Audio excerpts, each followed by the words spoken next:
अनंत वर्णादिदंसण सावम् भोक्ष्यामि नियमसारम् केवली श्रुत केवली भणिदम् नम कर अनंत उत्कृष्ट दर्शन ज्ञानमय जिन वीर को कहो नियम सार सुकेवली श्रुत केवली पर कथे को। हाँ ये जैज ने श्री नियम सार जी नामक परम आध्यात्मिक ग्रंथ स्वाध्याय हेतु में विराजमान है। आज से 2000 वर्ष पहले इस महान पवित्र ग्रंथ की रचना आचार्य श्री कुंद देव द्वारा इसी पवित्र भूमि पर की गई और इसके टीकाकार पदम प्रमलधारी देव मुनिराज हैं। ग्रंथ का नाम नियम सार है। नियम से करने योग्य कार्य अपनी आत्मा में सम्यक दर्शन, सम्यक ज्ञान, सम्यक चारित्र रूपी निर्मल पर्याय, पवित्र पर्याय, मोक्ष मार्ग रूपी पर्याय को प्रकट करना है। क्योंकि वह पर्याय स्वयं ही सुख स्वरूप है और अनंत सुख का कारण भी है।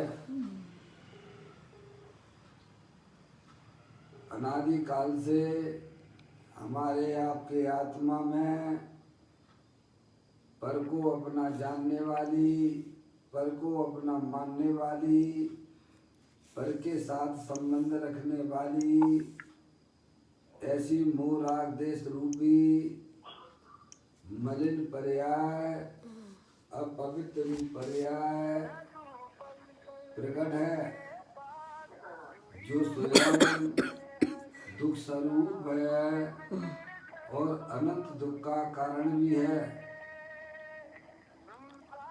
ऐसी मोराग देश रूपी मलिन पर्याय का अपनी आत्मा में से उस पर्याय का अभाव करना और सम्यक दर्शन ज्ञान चारित्र रूपी निर्मल पर्याय, पवित्र पर्याय को अपनी आत्मा में प्रकट करना, ऐसे कार्य की प्राप्ति जिनवाणी माता के द्वारा अपने आत्मा के स्वरूप को पहचानना, अपनी जो आत्म वस्तु है वह परद्रव, परभाव और पर्याय से भी भिन्न अखंड ज्ञान ज्योति स्वरूप है। ऐसे ज्ञायक प्रभु परमात्मा का माँ जनवाणी माता के द्वारा परिचय करके तत्पश्चात शरीर रागादि ये सब कर्मकृत वस्तुएं हैं। इनका हमारे आत्मा के साथ में किसी भी प्रकार का कोई संबंध नहीं है। इस प्रकार सम्यक विज्ञान पूर्वक शरीर रागादि की दृष्टि छोड़कर अंदर में जो अखंड ज्ञान ज्योति स्वरूप भगवान आत्मा है उसमें ही अपनापन स्थापित करना और उसको ही निज रूप से जानना और उसमें ही अपनी वर्तमान पर्याय को मग्न कराना, उसे ही अरिहंत परमात्मा ने धर्म कहा है। उसकी चर्चा आचार्य भगवंतों ने, मुनिराजों ने एक एक गाथा और उसकी टीका और कलश के माध्यम से हमें अपने आत्मा के स्वरूप को यहाँ पर समझाया है।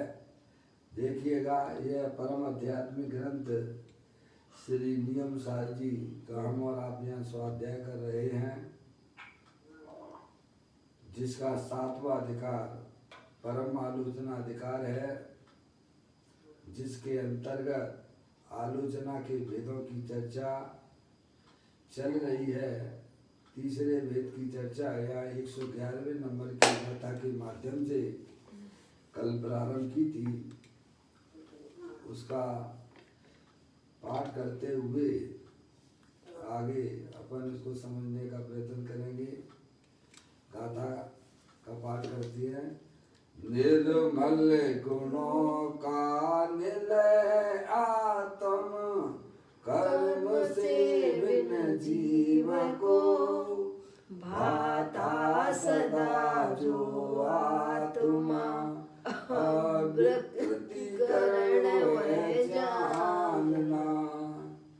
आलोचना के तीसरे भेद की चर्चा यहाँ पर की जा रही है, अविकृतिकरण। तो कहते हैं अविकृतिकरण कैसे अपनी आत्मा में प्रकट होता है। तो बताते हैं कि अपना जो भगवान आत्मा जो है, तीनों काल निर्मल अर्थात पवित्र गुणों का धाम है। ऐसे गायक प्रभु परमात्मा को पहचान कर उसमें अपनापन स्थापित करके और उसमें ही जो अपनी पर्याय को मग्न कराते हैं, उनकी आत्मा की पर्याय में अविकृतिकरण यानी शुद्ध उपयोग वीतराग दशा की प्राप्ति होती है। उसे ही वास्तव में और वीतराग दशा की प्राप्ति कराना, वही वास्तव में आलोचना है। तो यहाँ इस गाथा में हमें यही समझाने का प्रयत्न किया जा रहा है कि अपना जो चैतन्य स्वरूपी भगवान आत्मा है, जो कि निर्मल गुणों का धाम है। अनंत गुण जो आत्मा में है, वे सब जो है ना निर्मल है, पवित्र गुण है, उनका वह धाम है। और वह चैतन्य वस्तु जो है समस्त कर्मों से भिन्न है। ऐसे गायक प्रभु परमात्मा में अपनी वर्तमान ज्ञान की पर्याय को मग्न कराना, वही वास्तव में मोह राग देश रूपी विकृति को उखाड़ के फेंक देना, उसी का नाम अविकृतिकरण आलोचना है। समझे? ये गाथा में हमें समझाया है। पाठ दोबारा करता हूँ। निर्मल गुणों का निलय आत्म, कर्म से बिन जीव को भाता सदा जो आत्मा, अविकृतिकरण वह जानना। क्या अपना जो चैतन्य स्वरूपी भगवान आत्मा, जो कि तीनों काल पवित्र गुणों का धाम है, जीवत्व शक्ति, चित्त शक्ति, दृष्टि शक्ति, ज्ञान शक्ति, प्रबोध शक्ति, विभुत शक्ति, सर्वदर्शिक शक्ति है, सर्वगत शक्ति, स्वच्छत्व शक्ति, ऐसी अनंता अनंत गुण जो कि निर्मल हैं, पवित्र हैं। ऐसा अपना भगवान पर द्रव, पर भाव और पर्याय से भी भिन्न अखंड ज्ञान ज्योति स्वरूप है। ऐसे गायक प्रभु परमात्मा को जो भाता है, क्या जो अपने गायक प्रभु परमात्मा का आश्रय लेता है, सेवन करता है, उसकी पर्याय में जो द्रव्य के अंदर जो अनंत शक्तियां द्रव्य में भरी हुई हैं, उनकी पर्याय में व्यक्तता हो जाती है। उसी को ज्ञानियों ने आलोचना कहा है, धर्म कहा है, संवर कहा है, सम्यक दर्शन, सम्यक ज्ञान कहा है। उसका नाम धर्म है भैया। समझ यार, ये बात हमें आचार्य कुंद देव ने कहा था, हमें समझाई। और इसी की टीका जो परम परमधारी देव मुनिराज ने की है वह भी अपन थोड़ा पढ़ लेते हैं। यहाँ शुद्ध उपयोगी जीव की परिणति विशेष का मुख्य परिणति का कथन है। यानी पाप रूपी अटवी को जलाने के लिए अग्नि समान ऐसा जो जीव द्रव्य कर्म भाव कर्म नौ कर्म से भिन्न आत्मा को जो सहज गुणों का निधान है उसे माध्यस्थ भावना में आता है, उसे अविकृतिकरण नामक परम आलोचना का स्वरूप वर्तता ही है। यानी जो जीव अपनी चैतन्य वस्तु जो अनंत गुणों का धाम, पवित्र गुणों का धाम, ऐसे गायक प्रभु परमात्मा को जो भाता है, जो उसका सेवन करता है, जो उसका आश्रय लेता है, जो उसका अवलंबन लेता है, उसकी पर्याय में है भाई साहब जो वीतराग दशा प्रकट होती है उसे ज्ञानियों ने शुद्ध उपयोग कहा, उसे धर्म कहा और उसे ही वास्तव में आलोचना कही है। समझ गए आप? अब देखिएगा इसी गाथा गुरुदेव श्री ने जो स्पष्ट किया है वह चर्चा पढ़ रहा हूँ। निकाल लीजिए 923 नंबर के पेज पर। यहाँ पर पूज्य गुरुदेव श्री ने बहुत सुंदर बात यहाँ कही थी कि सबसे पहले हमें यह निर्णय कर लेना चाहिए कि अपनी जो चैतन्य वस्तु है वह पुण्य पाप के परिणामों से रहित है। प्रथम यह निर्णय करो कि अपनी जो चैतन्य वस्तु है जो शरीर से तो अत्यंत भिन्न है ही, लेकिन पुण्य पाप जो विकृतियां हैं उनसे भी अपनी चैतन्य वस्तु तीनों काल भिन्न है। सर्वप्रथम यह निर्णय करना चाहिए कि जीव का स्वभाव पुण्य पाप को जलाकर फेंकने में समर्थ है। क्या प्रथम क्या निर्णय करना कि अपनी जो चैतन्य वस्तु है जो देह देवन में भगवान आत्मा विराजमान है वह जो पर्याय में संसार अवस्था में जो रागादिक परिणतियां होती हैं पुण्य पाप रूप से होती हैं उनको जलाने में समर्थ है। समझ गए ना?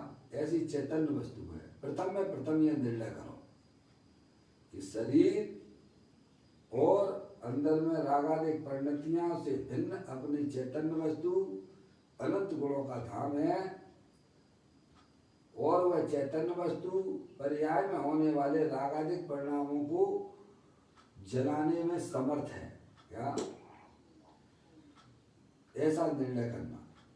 फिर कहते हैं जिस व्यवहार ज्ञान से जीव का स्वरूप निश्चित किया है वह व्यवहार ज्ञान भी उपाधि नहीं है। क्या ये बात आपने कैसे जानी? तो कहते शास्त्र के द्वारा जानी है। शास्त्र के द्वारा यह बात को आपने निर्णय किया। तो कहते वह जो व्यवहार ज्ञान है जो परिलक्षी ज्ञान है वह भी वास्तव में उपादेय नहीं है। ऐसा निर्णय करना। उपादेय भूत तो अपना द्रव्य स्वभाव ही है। क्या निकालना उसमें? शास्त्र ज्ञान करके शास्त्र ज्ञान से अपनी चैतन्य वस्तु का निर्णय करना और साथ में यह भी निर्णय करना कि यह जो है परिलक्षी ज्ञान है उसमें ऐसी ताकत नहीं है कि वह रागादिक परिणतियों को जला सके, उनका नाश कर सके।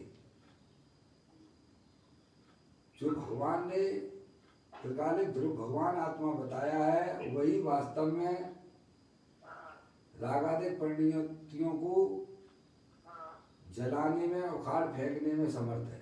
क्या ये प्रथम निर्णय करना। इतनी बात होगा। ऐसा मानने वाला व्यवहार ज्ञानी यथार्थ कहलाता है। इस प्रकार का ज्ञान जिसकी ज्ञान की पर्याय में होता है। किस प्रकार का ज्ञान? कि अपनी जो चैतन्य वस्तु है पुण्य पाप को जलाकर फेंकने में समर्थ है और जो क्षयोपशम ज्ञान में वो ताकत नहीं है परिलक्षी ज्ञान में जो पुण्य पाप के परिणामों को जला सके।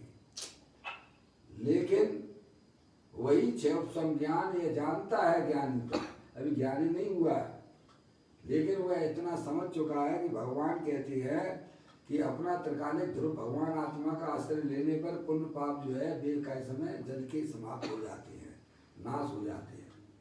वही वास्तव में व्यवहार ज्ञान सच्चा ज्ञान कहलाता है। इतना उसमें आना चाहिए। व्यवहार ज्ञान जानता है कि पुण्य पाप के नाश करने की सामर्थ्य जीव धर्म में है? तब वह व्यवहार ज्ञान आपका सच्चा कहलाएगा। इतना अगर आपने निकाला है तो। मुझे व्यवहार ज्ञान में नहीं है नहीं, ठीक है। निश्चय रुचि प्रकट होने से पूर्व, क्या है, सम्यक दर्शन प्राप्त होने से पहले की बात है, समझिए। निश्चय रुचि प्रकट होने से पूर्व स्वभाव सम्मुख परिणमन होने से पूर्व राग सहित व्यवहार ज्ञान भी ऐसा स्वीकार करता है कि पुण्य पाप का नाश करने की सामर्थ्य जीव धर्म के आश्रय में है। पर्याय में विद्यमान राग और अल्पज्ञता के नाश करने का उपाय द्रव्य स्वभाव का आश्रय लेना है। इतना हमारा व्यवहारिक ज्ञान, परिलक्षी ज्ञान इतना पक्का होना चाहिए, क्या? तब वह व्यवहार ज्ञान वास्तव में ज्ञान कहलाएगा। क्या वह ज्ञान इतना जाने है कि परिलक्षी ज्ञान, मात्र परिलक्षी ज्ञान के द्वारा मोह राग द्वेष भावों का अभाव नहीं किया जा सकता है। वह इतना जाने कि अपने ज्ञायक प्रभु परमात्मा के आश्रय से ही मोह राग द्वेष रूपी परिणामों का अभाव किया जा सकता है। ये सब सम्यक दर्शन के पूर्व की भूमिका की बात कर रहे हैं। अब देखिए, और उसमें यह भी आ जाता है कि क्रमबद्ध पर्याय के निर्णय में यह निर्णय स्वयं ही समाहित रहता है कि पर्याय के क्रम में जो अल्पज्ञता और राग है उसका नाश भी द्रव्य स्वभाव के आश्रय से होता है। क्रमबद्ध की पर्याय की जो अपन बात करते हैं, क्रमबद्ध में भी यही निर्णय होना चाहिए कि जो है अपनी आत्मा जो वस्तु है वह ज्ञाता दृष्टा स्वरूप है। जो पर्याय जब होना है तभी हो रही है, तभी होती है। उसके साथ में द्रव्य स्वभाव मेरा अकर्ता स्वरूप है, ऐसा भजन उसकी पर्याय में जाता है तो क्रमबद्ध पर्याय का भी वास्तव में यथार्थ निर्णय कहलाएगा। अल्पज्ञता और अल्प ज्ञान वह वास्तव में मेरी आत्मा का स्वरूप नहीं है। तो वह क्रमबद्ध पर्याय के निर्णय में यह निर्णय स्वयं ही समाहित रहता है कि पर्याय के क्रम में जो अल्पज्ञता और राग है उसका नाश भी द्रव्य स्वभाव के आश्रय से होता है। अतः व्यवहार ज्ञान के समय भी भजन तो अंतर्मुख स्वभाव पर ही जाता है। कहाँ जाना चाहिए पर्याय का भजन? अपने द्रव्य स्वभाव, अपने त्रिकालिक द्रव्य स्वभाव के ऊपर ही जाना चाहिए। अब यहाँ पर एक जो है दृष्टांत दे के समझाते हैं। जिस प्रकार प्रति वासुदेव जानता है कि मैं वासुदेव को नहीं मार सकता, बल्कि वासुदेव ही मुझे मार देगा। प्रति वासुदेव यानी प्रति नारायण। प्रति नारायण रावण का जीव था ना, और नारायण कौन था? थोड़ा जागृति लाइए भाई, ये अच्छी बात नहीं है भाई। सोने के लिए अपन नहीं जगते हैं, स्वाध्याय करना है तो जागृति लाना है नहीं? क्योंकि आपके साथ में और भी कई लोग जुड़े रहते हैं, आपको सावधानी रखना पड़ेगी। अनंतकाल हो गया है, समझ में आया भैया? तो कहते हैं प्रति वासुदेव यानी रावण का जीव को प्रति वासुदेव था ना, नारायण को। प्रति नारायण। और नारायण कौन है? लक्ष्मण। लक्ष्मण, ठीक है। और बलभद्र कौन थे? राम, ठीक है। तो कहते हैं जिस प्रकार प्रति वासुदेव जानता है कि मैं वासुदेव को नहीं मार सकता। कौन? रावण जानता था कि मैं लक्ष्मण को मार नहीं सकता हूँ, बल्कि वासुदेव ही मुझे मार देगा। दृष्टांत के द्वारा आप 6 उपशम ज्ञान के स्वरूप को समझने की बात यहाँ की जा रही है, ठीक है।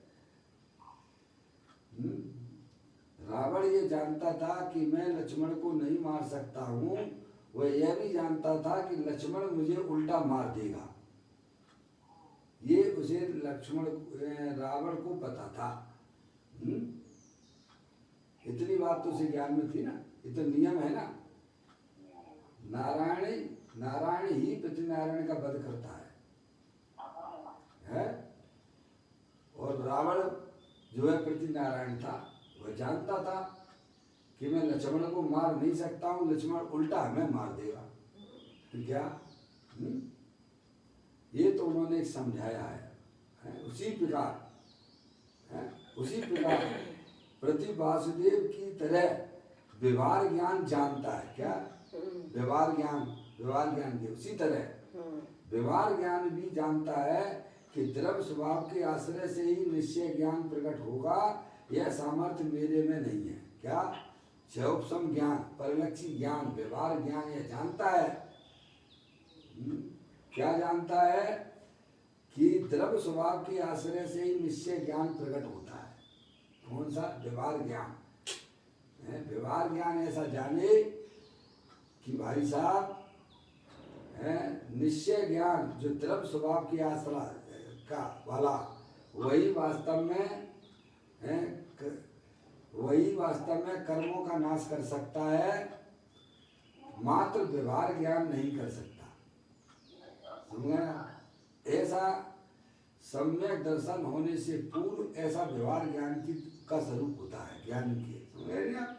अभी हुआ आत्मा का अनुभव नहीं हुआ है, पर उस व्यवहार ज्ञान में यह जानने में आ गया है कि अपने द्रव्य स्वभाव के आश्रय से ही निश्चय ज्ञान की उत्पत्ति होती है।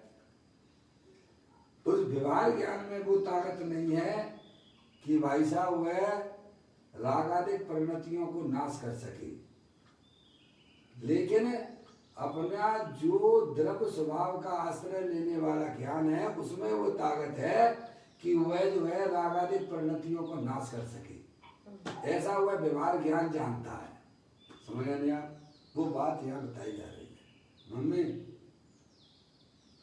मम्मी बात समझ में आ रही है? किसको समझ में नहीं आई ये बात?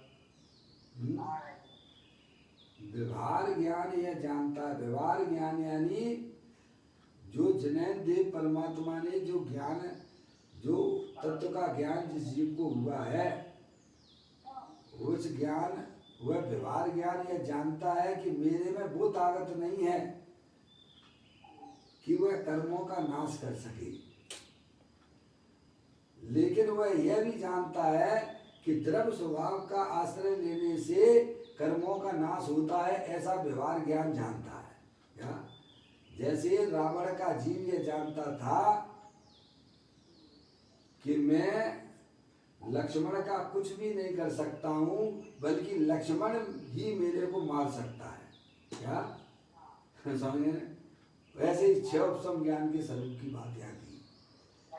व्यवहार ज्ञान यह जानता है कि मात्र व्यवहार ज्ञान से मैं कर्मों का नाश नहीं कर सकता हूँ, लेकिन जो ज्ञान अपने आत्मा के आश्रय से प्रकट होता है उसमें वो ताकत है कि वह कर्मों का नाश कर सकती है।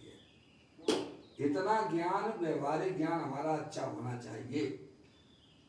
क्या समझ गए आप? ये सम्यक दर्शन होने से पूर्व की बात है सब। अब देखिएगा, ये कल तक अपने ये चर्चा पढ़ी थी, आज थोड़ा सा उसको पढ़ा। अब आगे देखिए आप। है जी? कल आया था, इसीलिए मैंने आज दोबारा आपको लिया है। कल इतना मैंने पढ़ा था, लेकिन कोई बात नहीं। अब आगे अपन पढ़ते हैं। अपन ने पूरा पढ़ लिया, कल का भी आज लिया है। श्री मजेंद्र परमात्मा की दिव्य ध्वनि सुनते हुए जो राग की, मेरा चश्मा है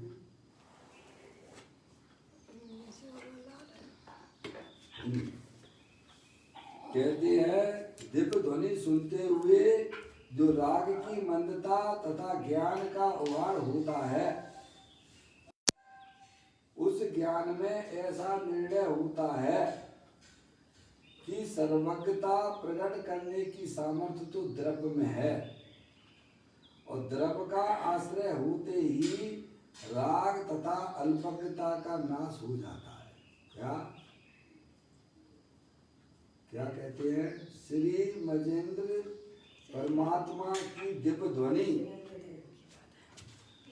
ध्वनि सुनते हुए जो राग की मंदता, दिव्य ध्वनि सुनने से है क्या है, तीव्र रागी जी तो सुन ही नहीं सकता, नहीं वो तो उठ के खड़ा हो जाएगा या उसे नींद आने लग जाएगी। समझ में आया? तो क्या दिव्य ध्वनि सुनते हुए जो राग की मंदता तथा ज्ञान का उभार होता है, क्या राग की मंदता भी होती है और सच्चा ज्ञान भी, ज्ञान का विशेष जानकारी मिलती है, तत्व की है, ज्ञान का उभार होता है। उस ज्ञान में ऐसा निर्णय होता है, क्या समझ में आप, कि सर्वज्ञता प्रकट करने की सामर्थ्य तो द्रव्य में है। किसमें है? द्रव्य में। देखो आप जो है इसमें एक प्रकार से 5 लब्धि का स्वरूप भी आ जाता है, समझ आप? पहला कौन सी ये लब्धि है? 6 उपसम लब्धि। 6 उपसम लब्धि। 6 उपसम लब्धि कसाई की है। 6 उपसम लब्धि यानी ज्ञान में ऐसा का समय अपने आत्मा को समझने की बुद्धि होती है, समझने वो भी आ गई है। और जो है विशुद्धि लब्धि कसाई की मंदता, देखो आगे की नहीं आएगी, प्रभु की वाणी सुनते ही है। प्रभु की वाणी तीव्र पापी तो सुन नहीं पाते ना हमें, है तो कसाई की मंदता भी आ गई। और प्रभु की बात उसने सुनी, देशना लब्धि भी आ गई, आगे की नहीं आ गई। और अपने तत्व का निर्णय भी इसमें आ गया कि ज्ञायक प्रभु परमात्मा के आश्रय से ही कर्मों का नाश हो सकता है, समझ गए नहीं आप? तो ये जो है क्या आ गया? प्रायोग लब्धि भी आ गई इसके अंदर। और देखिएगा, और बड़ी उत्साह के साथ में अपने ज्ञायक प्रभु परमात्मा को सुनता है, क्या निर्णय हो गया, समझ गए आप? उसके ही आश्रय से समझ गए आप? तो कर्म लब्धि की तरफ वह ज्ञान जा रहा है, क्या जो अति उत्साह के साथ में प्रभु की वाणी को सुनता है कि अरे अद्भुत बात मेरे को मिल गई है, अरे मुझे तो इन बातों की खबर ही नहीं थी कि अपनी चैतन्य स्वरूपी भगवान आत्मा के आश्रय से ही कर्मों का नाश हो सकता है। इसमें 5 लब्धि आ जाती है, अगर आप समझने की प्रयास करोगे तो आप समझ गए नहीं आप? देखो यहाँ ये कहते हैं, मम्मी पापा थोड़ा जागृति लाइए, सुनिए। देखिए आप क्या कहते हैं, 500 लब्धि आपको घटित हो गई कि हो गई? देखिए इसी ज्ञान में कहते हैं, जिनेंद्र परमात्मा की दिव्य ध्वनि सुनते हुए जो राग की मंदता और ज्ञान का उभार होता है, उस ज्ञान में ऐसा निर्णय होता है कि सर्वज्ञता प्रकट करने की सामर्थ्य तो द्रव्य में है, द्रव्य का आश्रय होते ही राग और अल्पज्ञता का नाश हो जाता है। वो गजब हो गया, क्या ये तो ऐसा हो गया है। पारसमणि पत्थर में भाई साहब वह उसमें कला है, पारसमणि पत्थर में किसी सोना, ये जो लोहा जैसे ही उसको छुएगा तो भाई साहब सोना हो जाएगा। उस पत्थर में ऐसा कैसा में चमत्कारिक पत्थर है वो। ऐसे ही अपना त्रिकालिक ध्रुव भगवान आत्मा चिंतामणि, पार्श्वनाथ चिंतामणि है कि जो पर्याय उसका आश्रय ले लेती है उसकी पर्याय में अल्पज्ञता और राग जो है कैसन में वह नाश को प्राप्त हो जाता है। ऐसा ज्ञान चौपसम ज्ञान में पहले निर्णय हो जाता है। समझ आप, वो उसकी बात यहाँ की जा रही है। द्रव्य का आश्रय होते ही राग और अल्पज्ञता का नाश हो जाता है। ऐसा चौपसम ज्ञान में प्रथम यह निर्णय हो जाता है। श्री गुरु कहते हैं कि हे शिष्य, तू ऐसे आत्मा को जान। इसीलिए भगवान कहते हैं सबसे पहले तुम अपनी आत्मा को जानो। क्या? क्योंकि आत्मा के आश्रय से ही रागादिक परिणतियों का नाश होता है, अल्पज्ञता का नाश होता है और पर्याय में परमात्म दशा प्रकट हो जाती है और तत्काल ही कैसा उसकी पर्याय में अतीन्द्रिय आनंद की प्राप्ति हो जाती है। तत्काल जब ही जिए आत्म जाने, तब ही जिए शिव सुख ठाने। कब? जब यह आत्मा अपने आत्मा को जानता है तो तत्काल उसकी पर्याय में रागादिक परिणतियों का नाश होता है और अल्पज्ञता का भी नाश हो जाता है और अल्पकाल में उसकी पर्याय में केवल ज्ञान और मोक्ष की प्राप्ति होती है। इसीलिए श्री गुरु यही कहते हैं कि तुम सबसे पहले अपनी आत्मा को जानो। किसको जानो? अगर आपको संसार सागर का अभाव करना है, अगर आपको जन्म मरण नहीं करना है, पर्याय में होने वाले रागादिक परिणाम जो कि दुख रूप है, इन पर्यायों का अगर अभाव करना है तो श्री गुरु कहते सबसे पहले तुम अपने आत्मा को जानो, क्योंकि उसको जानने मात्र से ही पर्याय में रागादिक परिणतियों की धज्जियां उड़ जाती हैं, दुख रूपी पर्याय विलय को प्राप्त हो जाती है और जो पर्याय में अल्पज्ञता है वह भी है भाई साहब अल्पकाल में खत्म हो जाएगी और पर्याय में परमात्म दशा प्रकट हो जाएगी, सर्वज्ञ दशा प्रकट हो जाएगी, सिद्ध पर्याय तुम्हारी पर्याय में आ जाएगी। इसीलिए श्री गुरु सबसे पहले अपने आत्मा को जानने की बात करते हैं। समझ गए आप? श्री गुरु कहते हैं हे शिष्य, तू ऐसे आत्मा को जान। अर्थात व्यवहार ज्ञान में भी शिष्य जानता है कि श्री गुरु आत्मा में अंतर्मुख होने को कहते हैं। क्या? देखो गौतम थे ना, गौतम जो महावीर भगवान के गर्दर हुए है, उससे पहले जब वे मिथ्यात अवस्था में थे, कितने शिष्यों के गुरु थे? 500 शिष्यों के। वेद वेदांतर का जानने वाला वह गौतम है। समूह शरण में आते ही प्रभु की तरफ देखते ही भाई साहब सब उसका मान गल गया, रागादिक परिणतियां गल गई और भगवान का इशारा समझ गया कि भगवान यह कहना चाहते कि अपने त्रिकालिक ध्रुव भगवान आत्मा को जानो। क्या? हालांकि भगवान की कोई दिव्य ध्वनि उस समय नहीं गिरी थी, पर भगवान के दर्शन मात्र से भी ऐसी अंदर में कला उत्पन्न हो जाती है, वह भव्य जीव समझ जाता है कि भगवान का इशारा ये है कि तुम अपनी आत्मा को जानो। क्या? उसके आश्रय से ही सभी कर्मों का नाश होता है। तो कहते हैं श्री गुरु कहते हैं कि हे शिष्य, तू आत्मा को जान। अर्थात व्यवहार सम्यक ज्ञान में भी शिष्य जानता है कि श्री गुरु आत्मा में अंतर्मुख होने को कहते। क्या कहते हैं? भगवान की आप दर्शन करते हो मंदिर में जाके, है? मंदिर में दर्शन करने का मतलब क्या है? अरे बोलो, है? आप मंदिर में भगवान के दर्शन करते हो तो काय के लिए करना चाहिए भगवान के दर्शन? क्या सिखाता है हमें? भिखारीपना सिखाता है कि भाई साहब पर्याय में होने वाली जो हमारी भिखारी रूप अवस्था है उसके अभाव करने की विधि बताई जाती है। भगवान के दर्शन में वह सब छुपा हुआ है।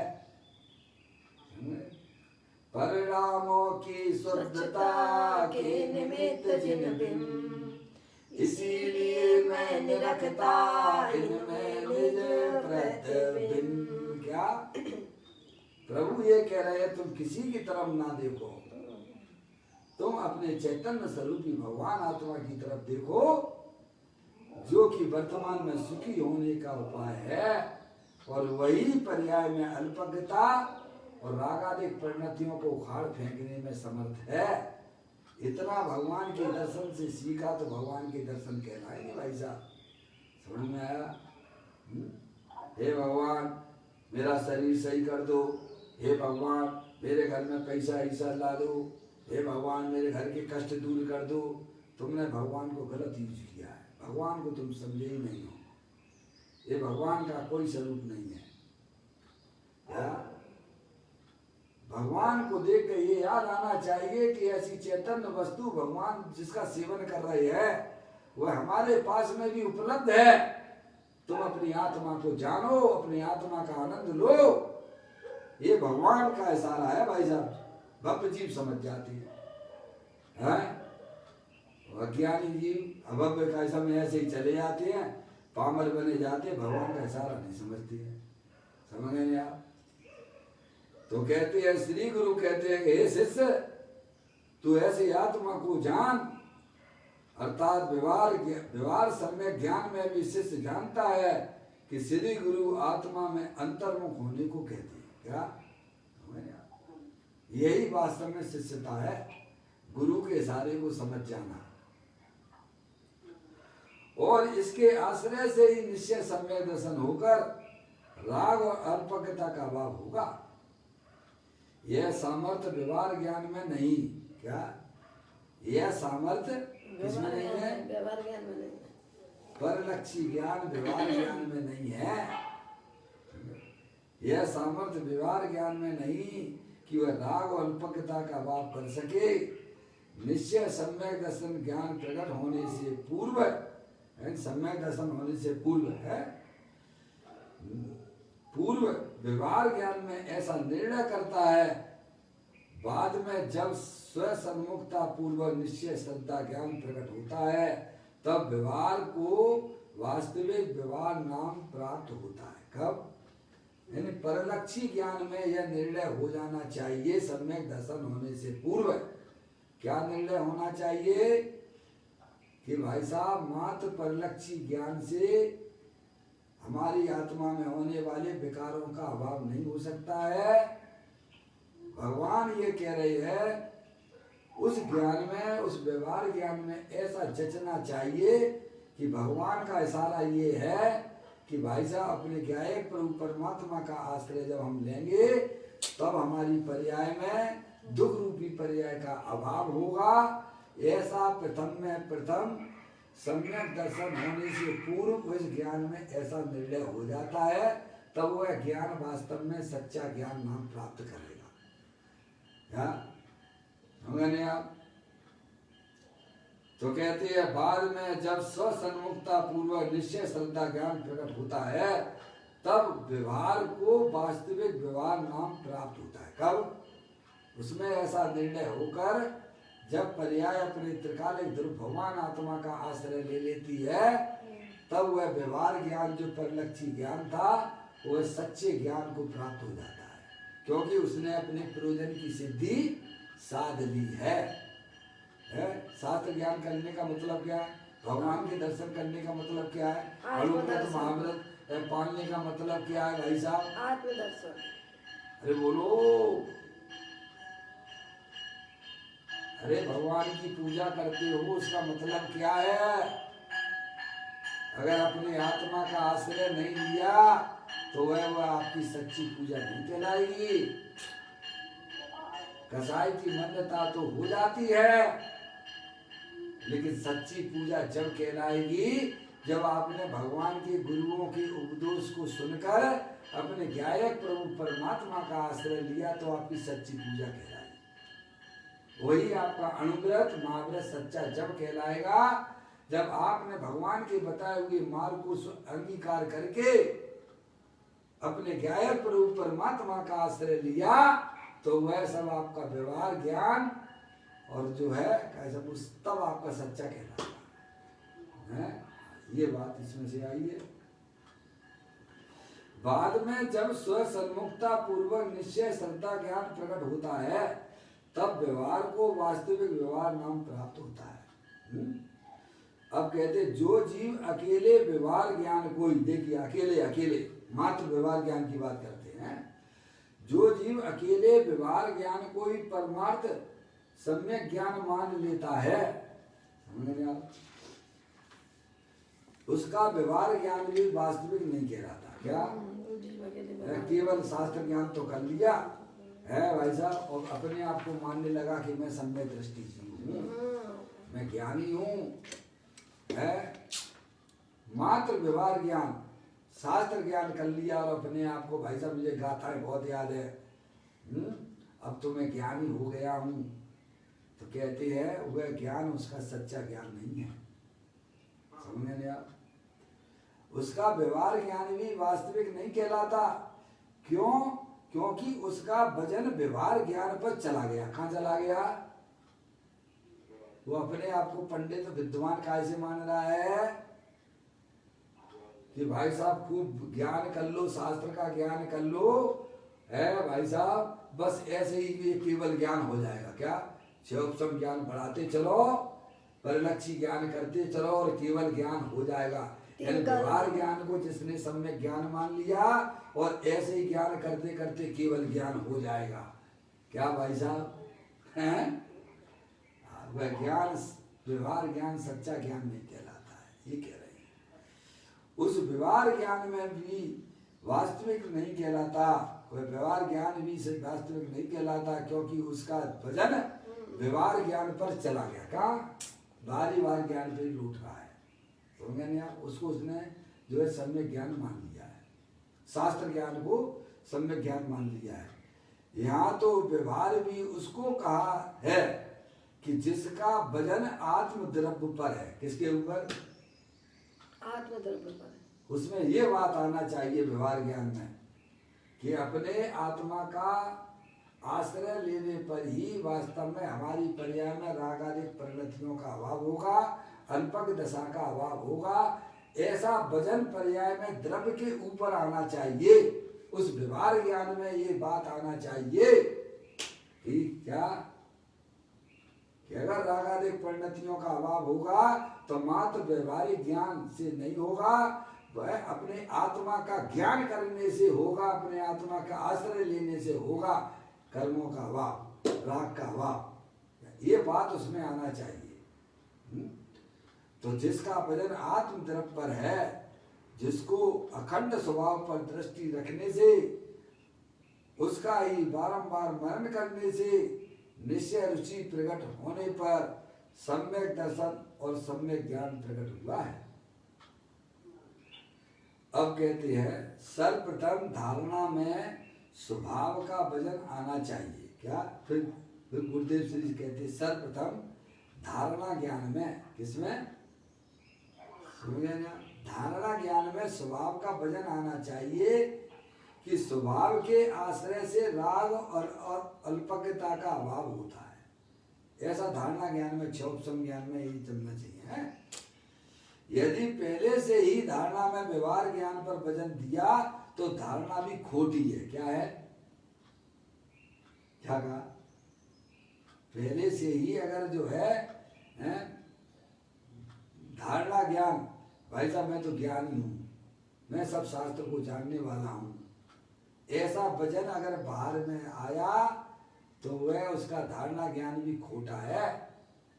उस धारणा ज्ञान में ये वजन आना चाहिए, जब तक हम अपनी आत्मा का आश्रय नहीं लेंगे तब तक हमारे कर्मों का भाई साहब बिल्कुल भी नाश होने वाला नहीं है। हम अब जब तक अपनी आत्मा का आश्रय नहीं लेंगे तब तक हमारी पर्याय में होने वाले जो रागादिक परिणाम है उनका नाश नहीं हो सकता है। ऐसा वजन द्रव्य के ऊपर आता है तो उसका ज्ञान जो है सच्चे ज्ञान की तरफ बढ़ रहा है। और केवल इतना ही ऊपर कैसे में ज्ञान कर लिया और मैं जो है ज्ञानी हो गया। क्या भाई साहब, 6 उपशम ज्ञान को अपने आप को ज्ञानी मानने लग गया तो वह ज्ञान उसका सच्चा ज्ञान नहीं, वो खोटा ज्ञान है। ये बात हमें पूज्य गुरुदेव सिंह समझा रहे हैं। कहते हैं आत्म द्रव द्रव कर्म। अब आत्म वस्तु बताते हैं। आत्म द्रव द्रव कर्म भाव कर्म और 9 कर्म से रहित सहज गुणों का निधान है। कैसी है अपनी चैतन्य वस्तु? द्रव कर्म यानी ज्ञाना वर्णादि 8 कर्म जो आत्मा के साथ में अनादिकाल से उनका संयोग है, उससे अपनी चैतन्य वस्तु तीनों काल भिन्न है। क्या अपनी जो चैतन्य वस्तु है जो अनंत गुणों का धाम, निर्मल पवित्र गुणों का धाम है, वह चैतन्य वस्तु जो है द्रव कर्म से भिन्न है। आत्मा के साथ में जो 8 कर्मों का संयोग अनादिकाल से है उन्हें 8 कर्म द्रव कर्म कहते हैं। और उस द्रव कर्म से अपनी चैतन्य वस्तु जो अनंत गुणों का पवित्र गुणों का धाम है उससे भिन्न है। एक बात वो कहते हैं कि भाव कर्म यानी आत्मा की पर्याय में जो राग आदि परिणतियां होती हैं उससे भी अपनी चैतन्य वस्तु भिन्न है। क्या? फिर कहते हैं 9 कर्म। इस शरीर आदि जो पर पदार्थ है इससे भी आपकी चैतन्य वस्तु अनंत निर्मल पवित्र गुणों का धाम, ऐसा भगवान आत्मा तीनों काल भिन्न है। यानी द्रव कर्म भाव कर्म और 9 कर्म से भिन्न जो चैतन्य वस्तु है कैसा उससे वह भिन्न है, ऐसा सच्चा ज्ञान होना चाहिए। कहते हैं आत्म द्रव द्रव कर्म भाव कर्म 9 कर्म से रहित सहज गुणों का निधान है। ये आचार्य कुंकुन देव ने बताया। क्या ये मुनराज हमें यही समझाना चाहते हैं कि आपकी जो चैतन्य वस्तु है वो अनंत निर्मल गुणों का धाम है बाबा, अनंत शक्तियों का निधान है? और वह चैतन्य वस्तु द्रव कर्म भाव कर्म 9 कर्म से तीनों काल भिन्न है। तीनों काल भिन्न है। जिस समय शरीर दिख रहा है उस समय आत्म वस्तु उससे भिन्न है। जिस समय पर्याय में रागादिक परिणतियां हो रही हैं उस समय भी वह भगवान आत्मा भिन्न है। क्या 8 कर्म भी सूक्ष्म है, वे हमारे आत्मा के साथ संयोग उनका बना हुआ है, उससे भी अपनी चैतन्य वस्तु तीनों काल भिन्न है। ऐसा ज्ञान जिस जीव को होता है वही वास्तव में सच्चे ज्ञान को प्राप्त करता है। तो कहते आत्म द्रव द्रव कर्म भाव कर्म 9 कर्म से रहित सहज गुणों का निधान है। क्या? आनंद सहज गुणों का निधान है। जो जीव उसका ध्यान करता है, क्या करता है? पहले ज्ञान सच्चा हो और फिर जब ज्ञान सच्चा होने पर पर्याय उसका आश्रय ले, पर्याय उस चैतन्य द्रव का भोग करे, सेवन करे, तब सम्यक दर्शन सम्यक ज्ञान की प्राप्ति होती है। क्या मम्मी? क्या पहले ऐसा सच्चा ज्ञान करे कि मेरी जो चैतन्य वस्तु है वह तीनों काल द्रव्य कर्म भाव कर्म 9 कर्म से रहित है, और फिर वह पर्याय द्रव्य का आश्रय लेती है, तो जो द्रव्य के अंदर अनंत गुण हैं भाई साहब पवित्र रूप से विद्यमान थे, उनकी पर्याय में पवित्रता प्रकट हो जाती है। इसी को भगवान ने धर्म कहा है। समझ में आया? तब आपका ज्ञान सच्चा ज्ञान हो जाएगा, सम्यक ज्ञान हो जाएगा। इतना काम आपको करना ही पड़ेगा। अगर आपको अपनी आत्मा में दुख रूपी पर्याय रागादिक परिणतियों का वाप करना है, 4 गति 84 लाख योनियों के परिभ्रमण से छुट्टी निजात प्राप्त करनी है, करना तो पड़ेगा। इसीलिए कहता हूं क्योंकि तुम अनादि अनंत रहने वाले हो। शरीर के नाश होने पर तुम्हारा नाश नहीं होता है। अब तुम्हें सोचना चाहिए कि भाई साहब बेवकूफ बन के इस लोक में रहना है कि समझदार बन के रहना है? समझदार बन के रहना है। रहना तो पड़ेगा पप्पू भैया। पप्पू भैया, अरे बोलो पापा, पापा आवाज आ रही है? रहना तो पड़ेगा पप्पू भैया। समझदार बन के रहोगे लोक में कि बेवकूफ बन के रहोगे, ये बता दो बस। बेवकूफ बन के नहीं रहेंगे, समझदार बन के रहेंगे तो उसका लाभ मिलेगा। क्या बेवकूफ बन के रहोगे तो ऐसे ही 4 गति 84 लाख योनियों में कीड़े मकोड़े बनते बनते बनते रहोगे। है मनुष्य पर्याय में ऐसा सच्चा ज्ञान अगर कर लिया तो भाई साहब ये अनंत काल यथा तथा शिव परिणाम है। देना तो पड़ेगा हमें और आपको इसी संसार में। क्या भाई साहब, आत्मा बनकर ही रहोगे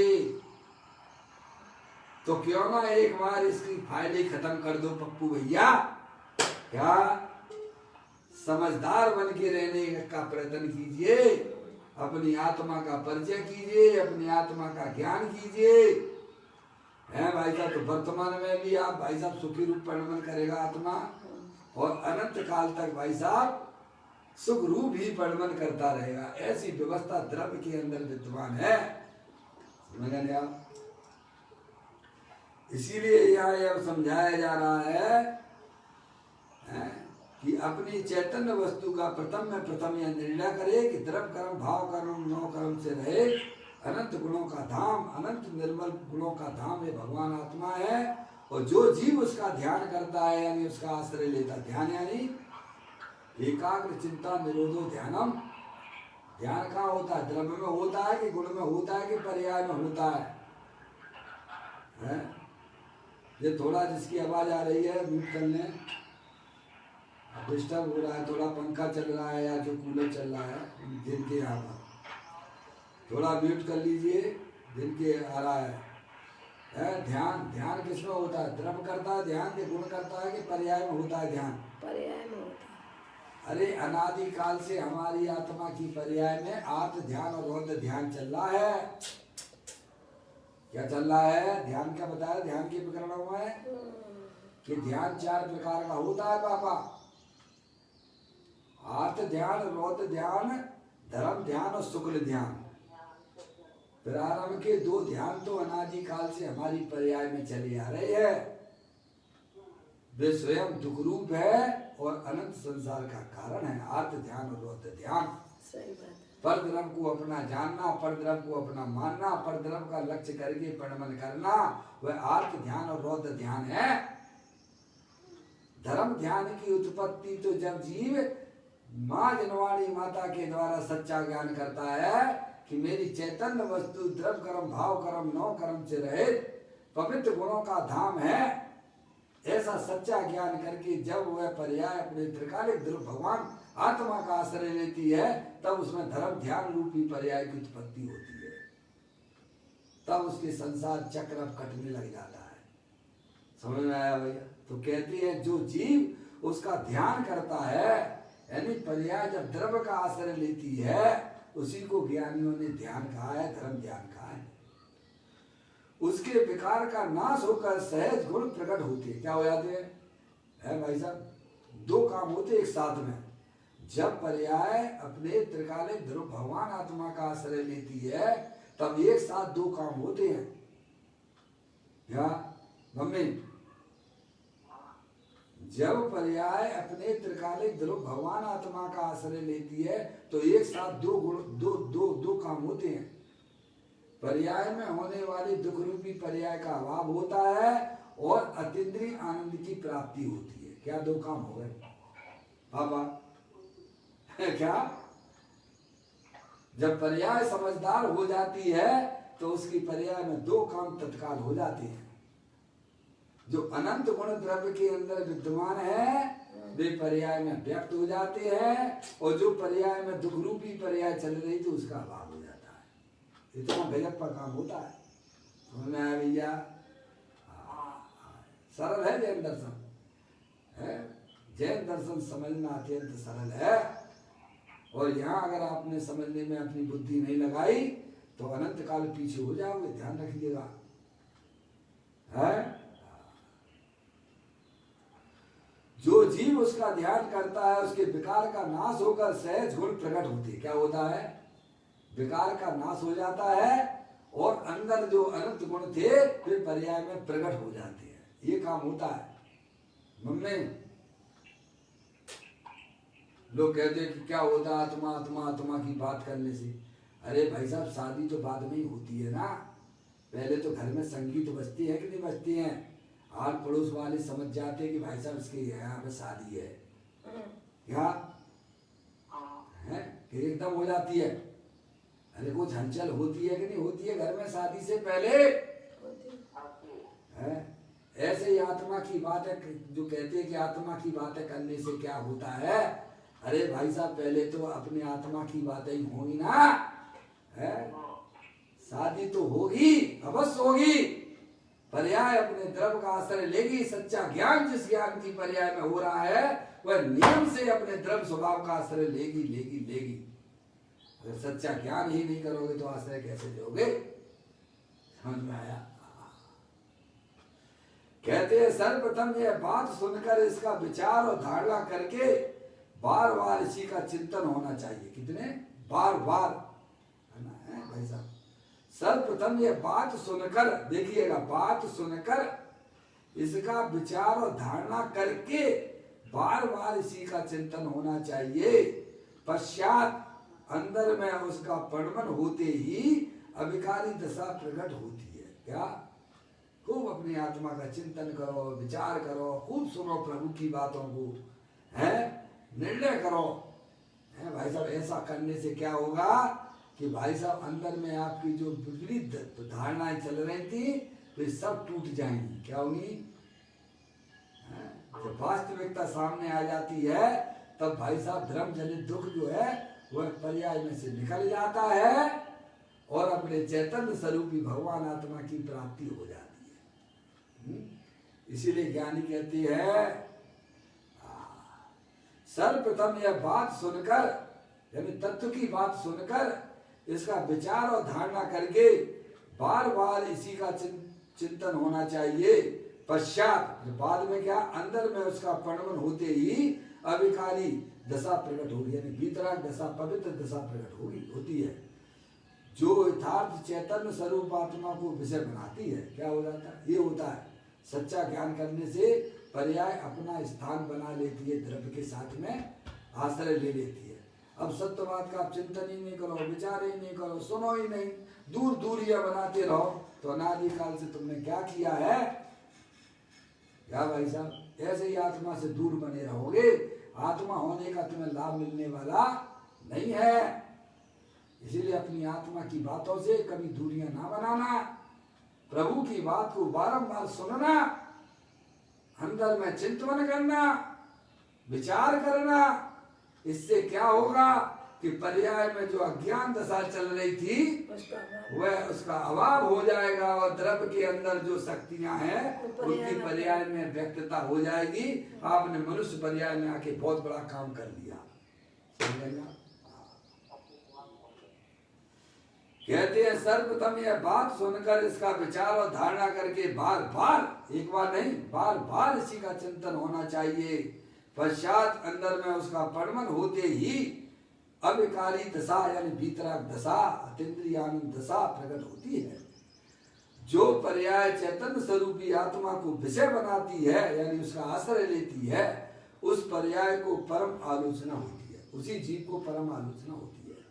अहो अज्ञानी जीव की ज्ञान ज्योति स्वधेय को भूलकर, क्या है तो वो भी अखंड ज्ञान ज्योति स्वरूप, लेकिन अपने आत्मा को भूलकर पर ध्येय में पागल होकर अटक गई है। क्या हो गई है? शरीर मेरा है, शरीर से संबंध रखने वाले भी मेरे हैं भाई साहब। कोरोना के समय ऐसी बहकी पागलों जैसी बातें ना करना। तेरा तो चेतनेश्वर भगवान आत्मा ही है। जहाँ शरीर भी तेरा नहीं है तो शरीर से संबंध रखने वाले तेरे कैसे हो सकते हैं?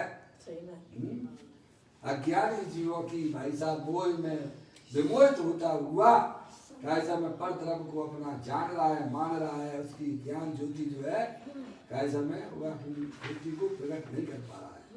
ज्ञानी तो शुद्ध सहज गुण निधान स्वभाव को ही ध्येय बनाकर अविकृत सहज दशा प्रकट करता है।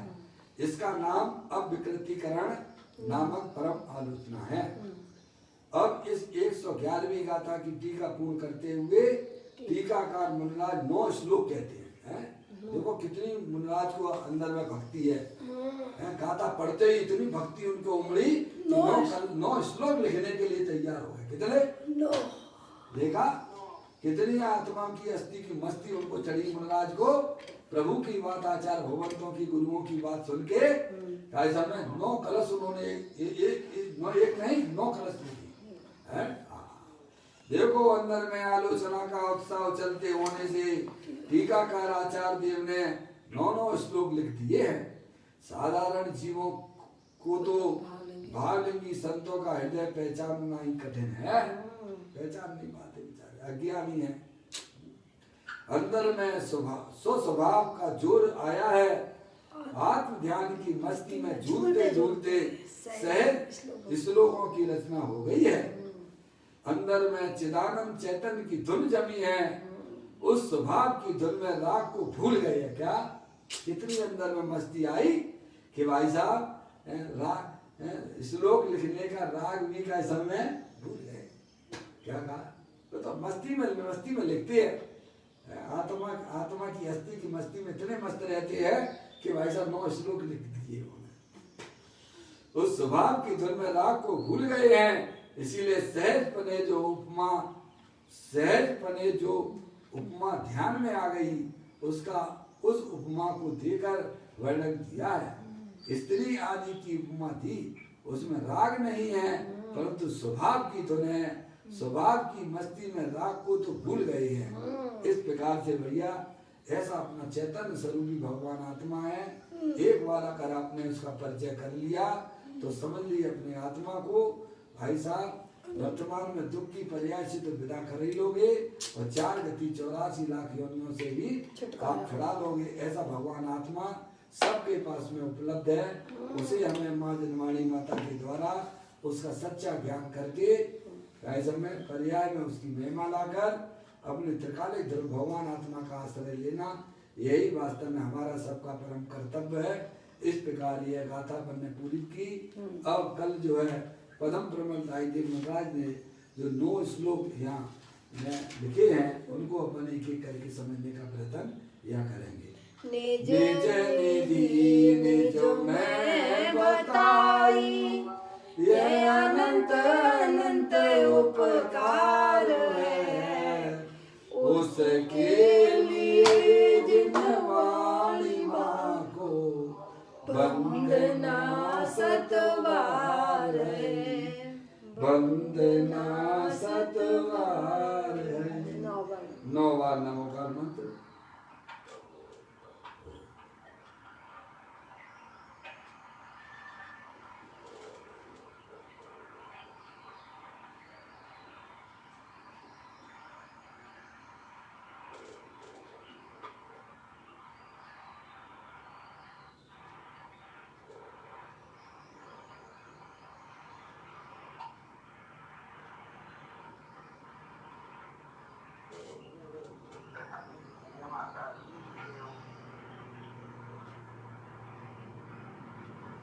बोलो द्वादशांग जनवाणी माता की जय।